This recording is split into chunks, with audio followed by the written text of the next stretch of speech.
లోక్సభ ఎన్నికల్లో భాగంగా విస్తృత ప్రచారం చేస్తున్న నరేంద్ర మోడీ కాంగ్రెస్ పార్టీపై ఆసక్తికరమైన వ్యాఖ్యలు చేశారు. విపక్ష కాంగ్రెస్ ను కాకరకాయతో పోల్చారు. నేతిలో వేయించినా చక్కెర కలిపినా దాని రుచి మారనట్లే కాంగ్రెస్ వైఖరి కూడా మారడం లేదని ఎద్దేవా చేశారు. ప్రస్తుతం దేశం ఎదుర్కొంటున్న అన్ని సమస్యలకు కాంగ్రెస్ పార్టీయే కారణమని ఆరోపించారు. మహారాష్ట్రలో జరిగిన ఎన్నికల ప్రచార సభలో ప్రసంగించిన మోడీ కాంగ్రెస్ తీరును మరోసారి ఎండగట్టారు. దేశం ఎదుర్కొంటున్న సమస్యలన్నిటికీ కాంగ్రెస్ మూల కారణం. మత ప్రాతిపదికన దేశ విభజనకు ఎవరు బాధ్యులు? రాముడు ఉనికిని ప్రశ్నించింది, రామాలయ నిర్మాణాన్ని వ్యతిరేకించింది ఎవరు? ప్రాణప్రతిష్ఠ కార్యక్రమాన్ని తిరస్కరించింది ఎవరు అని మోడీ ప్రశ్నించారు. 10 ఏళ్లుగా అధికారానికి కాంగ్రెస్ దూరంగా ఉందని, ఈ సమయంలో సమస్యలన్నింటినీ పరిష్కరించేందుకు ప్రయత్నిస్తున్నామన్నారు. ఈ క్రమంలో నక్సల్స్ బెడద తగ్గిందని, ఆయన ఓటు బ్యాంకు రాజకీయాల కోసం ఉగ్రవాదంపై ఆ పార్టీ చూసి చూడనట్లు వ్యవహరిస్తుందని నరేంద్ర మోడీ ఆరోపించారు.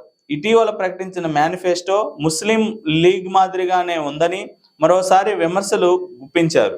ఈ లోక్సభ ఎన్నికలు స్థిరత్వానికి అస్థిరత్వానికి మధ్య జరుగుతున్న పోరని, అవినీతిలో మునిగి తేలేందుకే విపక్ష పార్టీ అధికారం కోసం చూస్తున్నాయని ప్రధాని మోడీ అన్నారు. గత 10 ఏళ్లుగా పేదల కోసమే తమ ప్రభుత్వం పనిచేస్తుందన్నారు. కాంగ్రెస్ కాకరకాయ ఉంటుందని, మోడీ నెయ్యిలో వేయించిన చక్కెరం కలిపినా దాని రుచి మారనట్లే ఆ పార్టీ వైఖరి కూడా మారదని విమర్శలు గుప్పించారు. साथियों, 2024 लोकसभा चुनाव स्थिरता बनाम अस्थिरता के बीच का चुनाव है।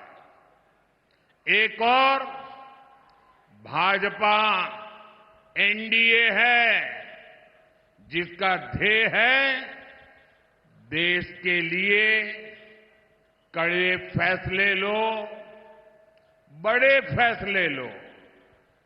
दूसरी ओर कांग्रेस और इंडी गठबंधन है, जिसका मंत्र है जहां भी सत्ता पाओ खूब मलाई खाओ।